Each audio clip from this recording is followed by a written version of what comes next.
2부입니다. 잠시 후 1타 경제 코너에서 권혁중 경제평론가와 경제 이슈 풀이해드리고요.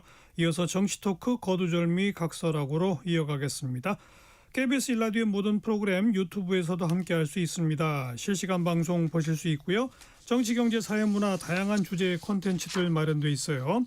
KBS 1라디오 유튜브 채널 구독, 좋아요, 댓글 많이 부탁드립니다. 토요일 2부 출발하죠.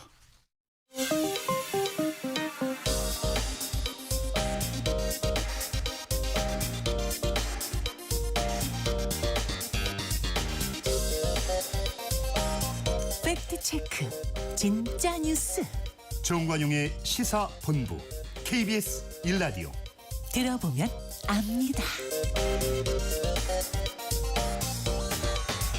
권혁중 경제평론가 나오셨습니다. 어서 오세요. 네, 안녕하세요. 대출 받을 때 신용점수가 높은 사람은 금리가 낮고 신용점수가 낮은 사람은 금리가 높아야 되는 게 당연지사인데 네. 요즘 반대라고요?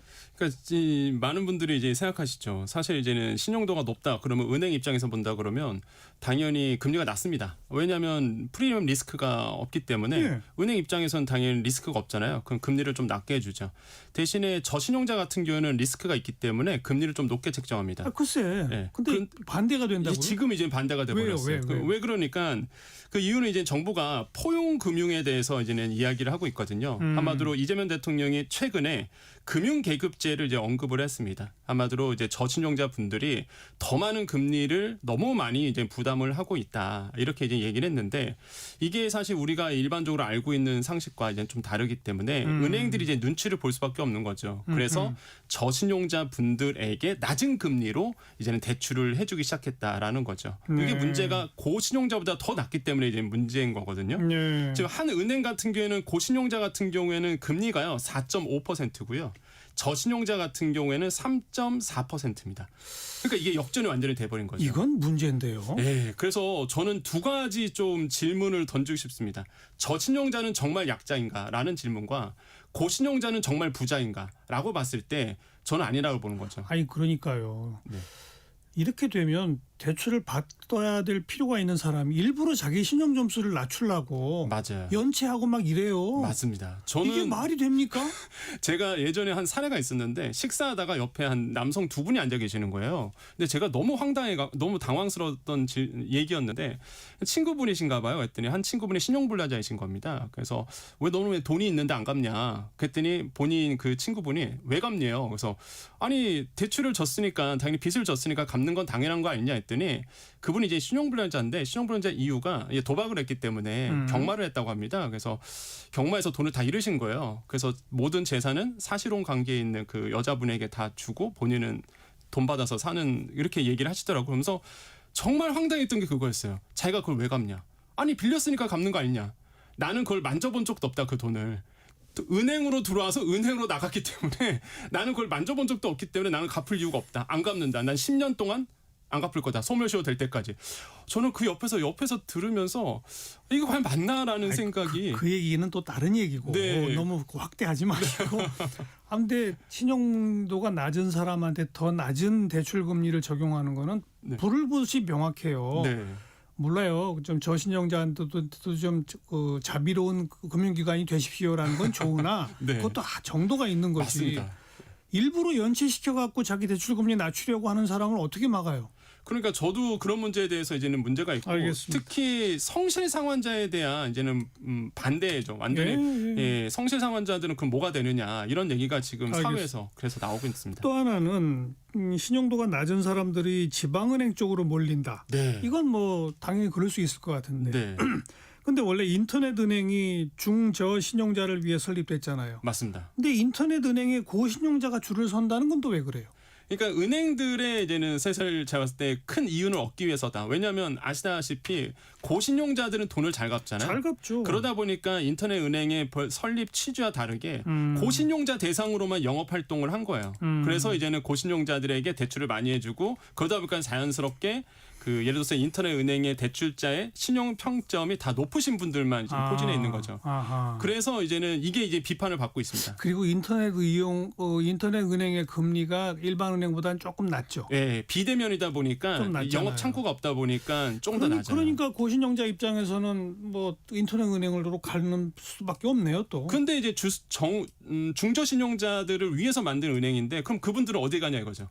예, 어디서 1금융권 그러다 가도 보니 지방은행으로 가는 거예요. 예, 그래서 이런 분들이 다 지방은행 가갖고 이제 대출을 받으시고 문제는 지방은행들의 연체율이 그다 보니까 높아지는 높아지고. 거고. 그러면 지방은행이 만약에 그럴 리는 없겠지만 리스크가 커지고 위험도가 높아지면은 은행들은 또 대출을 축소하게 되고 예. 지역에 사시는 그 지방에 계신 분들이 또 피해를 받게 되는 거예요. 그러니까 이게 연쇄적으로 효과가 있다 보니까 이런 것들이 좀 시장에서는 문제로 제기되고 있고 예. 이제 포용금융이 뭐 취지는 좋으나 지금 정도가 있다니까요. 예, 이게 반대적인 영향을 있어서 우리가 고민해야 될 부분이지 않을까 이렇게 보고 이런 있습니다. 와중에 주택담보대출 금리가 6%까지 올라갔다. 요즘 금리 인하 시기인데 왜 이래요? 맞습니다. 이게 뉴스 보면 뭐 금리 인하한대잖아 이러시는데 시장 금리가 먼저 반응하거든요. 근데 지금 분위기가 동결 분위기로 가고 있습니다. 미국도 그렇고요. 우리나라도 지금 뭐 우리나라는 아시겠지만 환율 때문에 부동산 시장 때문에 금리 인하하기엔 좀 힘든 부분이거든요. 예, 예. 미국도 지금 12월 금리 동결로 가고 있습니다. 그러다 보니까 시장 금리가 먼저 반응하게 되고요.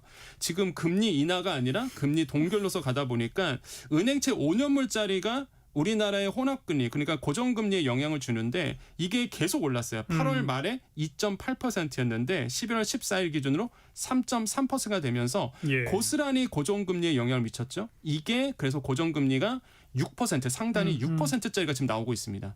그러니까 변동금리도 아마 코픽스를 따라가다 보니까 금리가 올라갈 거예요. 그래서 지금 제가 봤을 때는 대출 받으신 분들은 조금 더 네. 이자를 더 내야 될 수밖에 없는 상황으로 지금 가고 있습니다. 예. 지난달 서울 집값이 한 달 전보다 큰 폭으로 뛰었다는 네. 자료가 있어요. 이게 이제 그 10월달 부동산 대책 토지거래 허가구역으로 묻기 전까지의 통계가 다 포함된 거라 그런 거죠? 네, 맞습니다. 이게 왜 그러냐면 거래 건수는 확실히 15 대책 이후에 확 줄었고요. 그러니까요. 그 가격이 뛴 이유가 15 대책 나오기 전에 먼저 그러니까요. 움직이신 분들 때문에 이제는 가격이 크게 뛰었던 부분이 있는데 저는 뭐 거래량이 줄어드는 거 규제로 인해서 그다음에 가격이 뛰는 거는 어쩔 수 없는 현상이라 보는데 문제는 예. 양극화가 너무 심해지고 있다라는 거죠. 서울 내에서도. 서울 내에서도 심해집니다. 그러니까요. 지금 한 뭐 기사를 보면은요. 압구정 국평 아파트 팔면 도봉에 16채 산다. 굉장히 좀 자극적이죠. 16채. 그러니까 이게 약간 자극적이긴 근데 한데 이게 실화예요. 예, 실합니다. 지금 현재 팩트가 맞고요. 압구정 한 아파트 84제곱미터가 69억인데 도봉 은평구의 84제곱미터가 4억 3천만 원 있거든요. 예. 그러니까 이게 16배 차이 나는 거죠. 그래서 이렇기 때문에 이런 얘기가 나오고 있고 그래서 저는 이게 문제가 서울 내에 아파트 있으면 다 좋다 이렇게 보는 분들은 없고요. 이제는 서울 안에서도 어디 사느냐 예. 이게 완전히 계급이 되어버렸다는 거죠. 그래서 이런 양극화가 시간이 갈수록 점점 더 커질 수밖에 없기 때문에 그 이유가 뭐예요? 일단 지금 시장에서는 3중 규제 그러니까 조정지역, 토기과열지구, 토지 거래 허가구역으로 묶였기 때문에 이제는 똘똘한 한 채다 계속 그건 계속적으로 시장을 지배했던 얘기였습니다. 네. 그러다 보니까 한 채에 이제 투자하고자 하는 분들이 이제 굉장히 많아졌다는 거고 예. 최근에 나왔던 통계가 이제는 주간 아파트 가격 동향인데 이게 11월 17일에 이제는 기준입니다. 11월 셋째 주 기준을 봤더니 송파구 용산구가 상승률이 1위입니다. 1, 2위 이렇게 되고요. 서초구, 강남구 굉장히 크게 지금 오히려 더 가격이 늘고 있다는 높아지고 있다는 거고 예. 반대로 뭐 이 서울 외곽 같은 경우에는 상승률이 나오긴 나와도 그렇게 거의 없죠. 예, 거의 없어요. 그래서 이게 양극화가 더더욱 벌어지고 있어서 저는 이거는 좀 해결해야 되는 문제가 아닌가. 그런데 뭐 네. 그렇다고 강남 서초 뭐 평당 2억을 돌파한 그거를 그냥 그들만의 리그로 놔둬야지 어떻게 잡아요 그걸? 근데 돈이 1,000억, 2,000억씩 있는 사람들이 그냥 뭐 20평짜리 한 50억씩 주고 사버리는데 어떡하라는 거예요? 그렇죠. 그거는 뭐 어쩔 수 없는 거죠. 근데 저는 그런 생각을 해봅니다. 이게 사실 이게 양극화, 그 다음에 서울 집중화 현상, 이게 몇 년째 계속 지속되고 있고 전문가들이 계속 얘기하는 거잖아요. 해결이 안 됩니다. 규제로서는 해결이 안 된다는 건 팩트고요. 그러면은 저는 생각하는 게 그러니까 노무현 정부 때 했었던 지방 이전. 그래서 저는 그걸 좀 되게 앞서갔다고 보거든요, 되게. 그래서 저는 그게 잘 나온 정책이라고 보고 있습니다. 그 당시에 저는 학생이어갖고 그 당시에 별 생각이 없었는데 지금 와서 그 당시에 있었던 지방 이전에 대한 부분, 그다음에 지방 살리기에 대한 그 패러다임을 분석해보고 공부해보면은 그게 맞지 않았나. 그러니까 지방이 살면은 서울 집중화는 현상은 좀 줄어들 것 같다는 생각을 많이 해봅니다. 물론 맞는 말씀인데 네. 그거만큼 어려운 게 없거든요. 그렇죠. 당연히 반론도 있고 그다음에 직주 근접에 대한 문제도 있고 그런데 그래서 저는 그런 생각 해봐요. 근본적인 해결 정책은 결국에는 지방 살리기인데 그럼 좋은 직장이 있어야 되고 의료 시설이 있어야 되고 교육 인프라가 갖춰져야 된다. 그러면 좋은 직장이 있으면 그다음에 좋은 의료 시설이 있으면 교육 인프라는 갖춰지거든요. 왜냐하면 돈이 있다 보니까 학원이 생겨요. 그거는 다양적으로 따라오는데 중요한 건 좋은 일자리가 지방에 없다 보니까 저는 이런 문제가 생긴다고 보거든요. 그러니까 저는 정책적으로 좀 큰 기업들이 지방에서 좀 내려가서 물론 뭐 이상적인 생각일 수 있어도 이게 정책적으로는 어느 정도 뒷받침해주면은 저는 기업들도 충분히 가능하다 보거든요. 강남 집값 대책은 안 돼요. 그렇죠. 강남 집값은 원래 안 돼요. 그분들이야 당연히 똘똘한 한 차에 대한 강남에 대한 욕구가 있어서 그 욕구와 인간의 욕심을 그걸 어떻게 해결할 수 없는 거잖아요. 제가 생각하는 그 대안은 제 생각일 네. 뿐 아니라 오래전부터 부동산 전문가들이 이구동성으로 하는 대안이 뭔지 아세요? 네, 어떤 거는? 보유세 강화하고 양도세 인하예요. 맞습니다. 그거 저도 이거는 공감합니다. 전 세계 네. 부동산 정책의 보편적 상식입니다. 네. 보유세를 강화하면요. 맞습니다.